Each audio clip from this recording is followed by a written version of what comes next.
Assalamualaikum warahmatullahi wabarakatuh. Maraknya kasus pelecehan oleh oknum yang berkedok agama ini sangat menyakitkan. Tapi ingat, yang salah itu pelakunya, bukan Islamnya.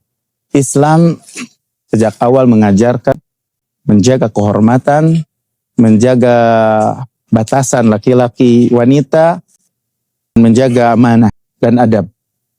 Teman-teman, jangan karena satu oknum kita menjadi membenci ilmu agama, pesantren, dan para ustadz yang amanah.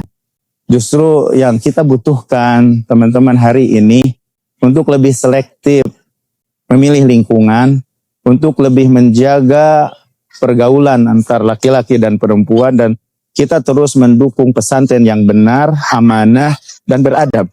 Barakallahu fikum.